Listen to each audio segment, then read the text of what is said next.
దిల్లున్న మహారాజు దిల్ రాజు గారిని మాట్లాడవలసిందిగా కోరుతున్నాం. గట్టిగా చప్పట్లు.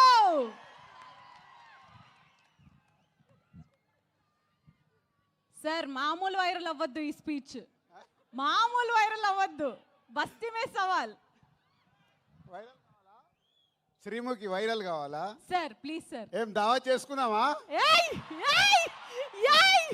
చలికాలం చెట్లకు పోదామా? సార్ మా నిజామాబాద్ లో ఫేమస్ మటన్ చెట్లకి వెళ్ళి తెల్లగలు సార్. మార్నింగ్ తీస్తే ఫ్రెష్గా తాగితే నీరు అది వేరే లెవెల్లో ఉంటుంది. అందరికి నమస్కారం. నిజామాబాద్ ఇంతకుముందు ఒకసారి ఇక్కడ ఫిదా ఫంక్షన్ చేసాం. ఆ రోజు వర్షం పడి సరిగ్గా జరగలేదు. సో మొన్న అనిల్ రావిపూడి సార్ నిజామాబాద్లో ఫంక్షన్ చేద్దాం అన్నాడు. నేనేమో గేమ్ చేంజర్ అని మొత్తం దేశం అంతా తిరుగుతున్నాను. సో అనిల్, శిరీష్ గారు, వెంకటేష్ గారు ఈ సినిమాని వాళ్ళ భుజాల మీద వేసుకొని 72 రోజుల్లో ఫినిష్ చేశారు ఇంత పెద్ద సినిమాని. సో నిజామాబాద్లో ఈవెంట్ అనుకున్నప్పుడు తప్పకుండా ప్లాన్ చేద్దామని మా సుధాకర్కి వీళ్ళకి అప్పచెప్తే ఇమీడియట్గా ఇది ఈవెంట్ ఇక్కడ ఆర్గనైజ్ చేశారు. ఫస్ట్ టైం నాకు తెలిసి నిజామాబాద్లో ఫుల్ ప్లేడ్జ్ ఒక సినిమా ఈవెంట్ జరగడం. దానికి Sudhakar and police department and collector గారికి అందరికీ ఇంత తక్కువ టైంలో మాకు ఇవన్నీ ఇలా చేసి పెట్టినందుకు మీ అందరికీ పేరు పేరున ధన్యవాదాలు. నిజామాబాద్ అంటే ఎప్పుడో చిన్నప్పటికీ వెళ్ళిపోవాలి. ఇక్కడ పిక్చర్ ప్యాలెస్లో, విజయ్ థియేటర్లో, లలితామహల్లో, రాజారాజేంద్ర థియేటర్లో, నటరాజ్ థియేటర్లో రూపాయి చారణ టికెట్లో సైకిల్ మీద వెళ్ళి నేను శిరీష్ సినిమాలు చూసేవాళ్ళం 1980s. అలా సినిమాల మీద ఇష్టం పెరిగి సినిమా ఫీల్డ్లోకి వస్తామని కూడా మాకు తెలియదు, కానీ ఆ ఇష్టం ప్రతి సినిమాలు చూడాలని. ఇక్కడ నాగేశ్వరరావు ఉన్నారు, పిక్చర్ ప్యాలెస్లో మాకు రూపాయి చారణ టికెట్ ఇచ్చి కూర్చోబెట్టేవాడు. తర్వాత లలితామహల్ థియేటర్లో రూపాయిన్నర టికెట్ వెనకాల లైన్ ఉండేది. అప్పుడు మా దగ్గర 5 రూపాయలు తీసుకొని వస్తే సినిమా చూసిపోవాలి ఇద్దరం. మధ్య ఇంటర్వెల్లో 50 పైసలు పెట్టి పాప్కార్న్ కొనుక్కోవాలి 5 రూపీస్లో. చాలా సినిమాలు చూస్తూ ఎదుగుతూ ఈరోజు అదే నిజామాబాద్లో మా 58వ సినిమా ఈవెంట్ చేయడం అనేది చాలా గర్వంగా ఉంది. దానికి చాలామంది దర్శకులు, చాలామంది హీరోలు సో హోల్ ఎంతో సపోర్ట్ చేస్తే మేము ఈరోజు ఈ పొజిషన్లో ఉన్నాము. సో ఈరోజు ఈ సంక్రాంతికి వస్తున్నాం. ముందు దర్శకుడు అనిల్ రావిపూడి గురించే మాట్లాడాలి. అనిల్ రావిపూడి ఒకసారి మా సినిమాకి వంశీ పైడిపల్లి దగ్గర రైటర్గా వచ్చి వెళ్ళాడు ఒక సినిమాకి. తర్వాత పటాసన్ సినిమా తీసినప్పుడు ఆ సినిమా డబుల్ పాజిటివ్ నాకు చూపించడానికి ఎన్టీఆర్ ఆర్ట్స్ హరి సినిమా చూపించాడు. సినిమా నచ్చి ఆ సినిమా మొత్తం ఆంధ్రప్రదేశ్, తెలంగాణ రైట్స్ తీసుకున్నాం. అప్పుడు మా పరిచయం ఏర్పడింది. ఆ పరిచయం కాస్త ఇప్పుడు 8 సినిమాల్లో 6 సినిమాలు ఈ బ్యానర్లోనే చేసి ఈ బ్యానర్కి ఈరోజు ఒక పిల్లర్ డైరెక్టర్ లాగా నిలబడ్డాడు. అంటే ఒక ఎమోషనల్గా ఒక సినిమాకి మేము ఎలా ఆలోచిస్తామనేది ఆలోచిస్తూ అనిల్ మాతో ఒక జర్నీ పెడుతూ ఒక మామూలు కుటుంబంలో నుంచి వాళ్ళ ఫాదర్ ఇక్కడ ఉన్నారు, రండి సార్. వీళ్ళ నాన్న ఆర్టీసీ డ్రైవర్. అంటే ఇవన్నీ నా గురించి కానీ, ఇందాక శిరీష్ గురించి కానీ, అనిల్ గురించి కానీ ఎందుకు చెప్తున్నామంటే ఒక మామూలు స్థాయి నుంచి మేము ఈరోజు ఈ స్థాయికి వచ్చాం సినిమా వల్ల. వాళ్ళ ఫాదర్ ఆర్టీసీ డ్రైవర్. సినిమా పైన ఇంట్రెస్ట్తో అనిల్ హైదరాబాద్కి వచ్చిన తర్వాత రైటర్ కాస్త డైరెక్టర్ అయ్యి ఈరోజు ఒక తెలుగు ఫిలిం ఇండస్ట్రీలో ఒక టాప్ డైరెక్టర్గా, వన్ ఆఫ్ ద టాప్ డైరెక్టర్గా నిలబడ్డాడు. ప్రతి సినిమా దాన్ని ఎలా సక్సెస్ చేయాలి దానికోసమే 24 గంటలు అందరికీ, ఒక హీరోకి కానీ, హీరోయిన్స్ కానీ, యాక్టర్స్ కానీ ఆయన్నే యాక్టింగ్ చేసి చూపిస్తాడు. ప్రతి సినిమాకి మ్యూజిక్ ఆల్ టెక్నీషియన్స్తో పని చేయించుకుంటాడు. Anil, thank you very much. So ఈ సంస్థకి ఈరోజుకు వన్ ఆఫ్ ద పిల్లర్ అయినందుకు thank you very much. And ఈ సినిమాలో ఒక బ్లాక్ బస్టర్ పొంగల్ అని రాపిచ్చావు. నువ్వు ఎందుకు రాయించావో నాకు తెలియదు. ఎస్, ఈ సంవత్సరము మా సంస్థకి blockbuster Pongal year. First time ఒక pan India cinema game changer ready అయింది జనవరి 10th రిలీజ్ అవ్వటానికి. ఇంకొక పక్కన మా కాంబినేషన్లో వస్తున్న ఈ సినిమా అండ్ విక్టరీ వెంకటేష్ గారు సీతమ్మ వాకిట్లో సిరిమల్ల చెట్టు, F2, F3 ఇలా మా బ్యానర్లో అన్ని సూపర్ హిట్ సినిమాలు చేసి మళ్ళీ కాంబినేషన్లో వస్తున్న సినిమా సంక్రాంతికి వస్తున్నాం ఒక పక్కన. ఈ 2 సినిమాలు, అలాగే డాకు మహారాజ్, అది కూడా నైజాం డిస్ట్రిబ్యూషన్ మేమే చేస్తున్నాం. అందుకే బ్లాక్ బస్టర్ పొంగల్. నువ్వు రాయించావు పాట, ఆ పాట మా కోసమే రాయించినట్టు, ఆ పదాన్ని మా కోసమే రాయించినట్టు రాయించావు. Anil, thank you very much. So డెఫినెట్గా ఈ సంక్రాంతి, ఈ పొంగల్ మాకు ఒక special. And heroines Aishwarya Rajesh, Telugu అమ్మాయి అయినా చెన్నైలో స్థిరపడి ఎప్పుడు మంచి అవకాశం వస్తుందా అని వెయిట్ చేస్తూ ఒక అద్భుతమైన అవకాశం ఈ సినిమాలో, ఒక మిడిల్ క్లాస్లో ఉండే ఒక వైఫ్గా ఈ సినిమాలో చేసి, రేపు మీరు సినిమా చూసినప్పుడు అర్థమవుద్ది.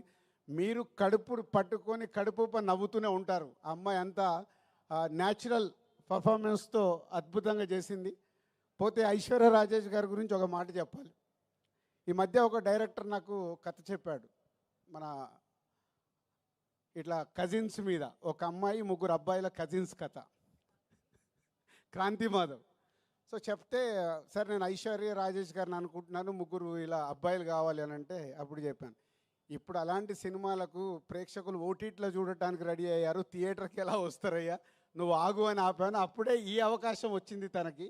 అనిల్ చెప్పగానే ఇమ్మీడియట్లీ ఈ సినిమాకి పెట్టాం. ఆ కథ మళ్ళీ చెయ్యాలని హోల్డ్ చేసి పెట్టుకున్నాం. సో అది కాంపన్సేషన్ అయింది నీకు. సో ఈ సినిమా ద్వారా డెఫినెట్గా నీ కోరిక తెలుగు ప్రేక్షకుల గుండెల్లో నిలబడిపోతుంది. అంత అద్భుతంగా చేసావు. అండ్ మీనాక్షి ఒక సైడు వైఫ్గా, ఎక్సలెంట్ వైఫ్ అయితే ఎక్స్ గర్ల్ ఫ్రెండ్, ఒక గ్లామరస్ క్యారెక్టర్, ఒక పోలీస్ క్యారెక్టర్ వేసి మీనాక్షి ఆల్రెడీ ఇందాక మీరు ఏవీలోనే డిఫరెంట్ క్యారెక్టర్లు చేసినట్టు చూసాం మనం. ఈ సినిమాలో కూడా తను అద్భుతంగా ఎక్స్ గర్ల్ ఫ్రెండ్గా ఎప్పుడు ఎక్సలెంట్ వైఫ్ను టీచ్ చేస్తూనే ఉంటుంది సినిమా అంతా. సో వాళ్ళ 3 కాంబినేషన్లో త్రౌట్ ఫిలిం అద్భుతంగా తీర్చాడు దర్శకుడు అనిల్ రావిపూడి. అండ్ వెంకటేష్ గారు, రామానాయుడు గారు, అంటే మేము మాలాంటి వాళ్ళకి ఎందరికో నిర్మాతలకి ఇన్స్పిరేషన్ రామానాయుడు గారు. నేను సినిమా ఫీల్డ్లోకి వచ్చేటప్పుడు రామానాయుడు గారిని, ఇలాంటి టాప్ ప్రొడ్యూసర్స్, అంటే సినిమాలో ఇన్వాల్వ్ అయ్యి ఒక సినిమాని సూపర్ హిట్ చేసిన నిర్మాతలు ఎవరెవరు ఉన్నారని నేను చాలా అనాలిసిస్ చేసుకునేవాడిని, అంటే వాళ్ళ బాటలో నడవడానికి. అందులో మొదటి వ్యక్తి తెలుగు సినిమాలో రామానాయుడు గారు. మేము చూసిన వారు దాంట్లో ఒక నిర్మాతగా రామానాయుడు గారు చరిత్ర సృష్టించారు. ఇండియాలోనే టాప్ నంబర్ ఆఫ్ ఫిలిమ్స్ తీసిన నిర్మాతగా గిన్నీస్ బుక్లోకి ఎక్కారు. సో వారి తర్వాత వెంకటేష్ గారు సినిమా ఇండస్ట్రీలోకి హీరోగా వచ్చినప్పుడు మేము మా నర్సింగ్పల్లి, మా ఊర్లో ఉన్నాం. అదే ఇయర్ నాగార్జున గారు, వెంకటేష్ గారు ఇట్లా 2 హీరోలు లాంచ్ అవుతున్నారని మేము స్వాతిలలో దీంట్లో చదువుకుంటూ మాట్లాడుకునేవాళ్ళం. మాట్లాడుతున్నప్పుడు ఎవరికి ఫ్యాన్ అవ్వాలి, నాకు ఎందుకో వెంకటేష్ గారి ఫోటో చూడగానే నేను వెంకటేష్ గారి ఫ్యాన్ అయ్యి ఫిక్స్ అయ్యాను. సో హైదరాబాద్ వెళ్ళాక కలియుగ పాండవులు ఫస్ట్ సినిమా రిలీజ్ అవుతే 1 వీక్ ముందు అడ్వాన్స్ బుకింగ్ టికెట్ తీసుకొని కలియుగ పాండవులు ఫస్ట్ షో చూసా. అలా నాకు తెలియకుండానే నేను సినిమా ఫీల్డ్లోకి వస్తానని కూడా నాకు తెలియదు అప్పుడు. కానీ వెంకటేష్ గారి ఫోటో చూసి నేను ఫ్యాన్ అయ్యి కంటిన్యూ అయ్యాను. సినిమా ఫీల్డ్లోకి వచ్చిన తర్వాత మళ్ళీ పవర్ స్టార్ పవన్ కళ్యాణ్ గారికి కనెక్ట్ అయ్యా. సో వారిద్దరు నా అభిమాన హీరోలు. సో రామానాయుడు గారి కుటుంబంలో నుంచి ప్రొడ్యూసర్ తనయుడుగా సినిమా ఇండస్ట్రీలోకి వచ్చి నేను 30 ఇయర్స్ అయింది. అందరి హీరోలతో పనిచేశాను. వెంకటేష్ గారు షూటింగ్లో ఉంటే ప్రొడ్యూసర్కి లొకేషన్లో ఉండాల్సిన అవసరం లేదు. ఆయననే డైరెక్టర్ని పిలుస్తాడు, తీ అంటాడు, అసలు పరిగెత్తిస్తారు. అనుకున్న టైంలో డబ్బు వేస్ట్ అవ్వడం వెంకటేష్ గారికి ఇష్టం ఉండదు. అది రామానాయుడు గారి దగ్గర ఉన్న క్వాలిటీ. సో అందుకే వెంకటేష్ గారితో సినిమా తీయటానికి ఎప్పుడు ప్రతి నిర్మాత రెడీగా ఉంటారు. దాంట్లో మేము ముందుంటాం. 4 సినిమాలు కంప్లీట్ అయినాయి. Thank you sir, thank you very much. ఈరోజు మా బ్యానర్లో 4 సినిమాలు చేసిన హీరో మీరు ఒకరే.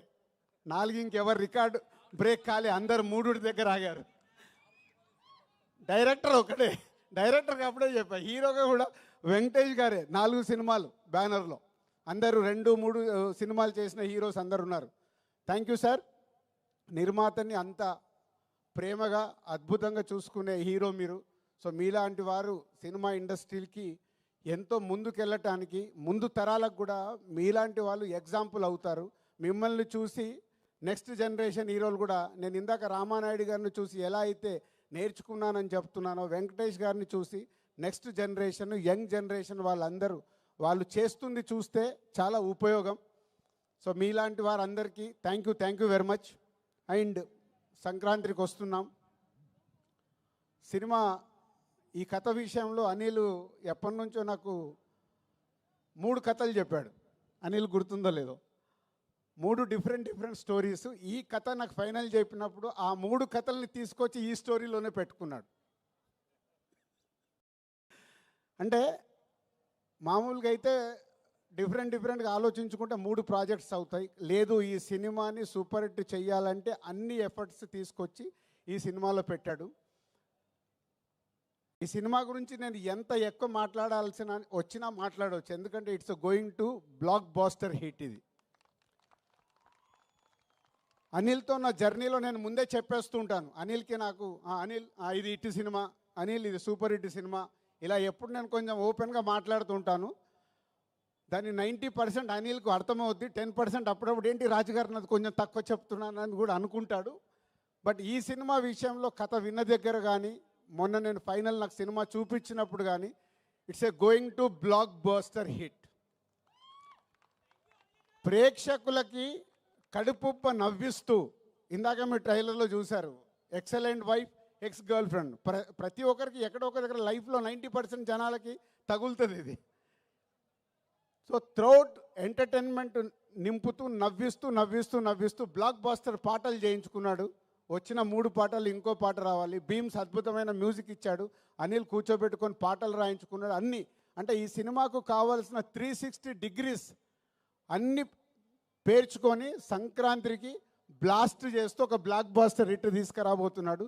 So thank you Anil and Venkatesh garu and my heroines, my technicians and Sameer ఇక్కడ లేడు, photographer Sameer and editor and all మా డైరెక్షన్ డిపార్ట్మెంట్, మా ప్రొడక్షన్ డిపార్ట్మెంట్, మా ఈపీస్ అందరికీ థ్యాంక్ యూ వెరీ మచ్.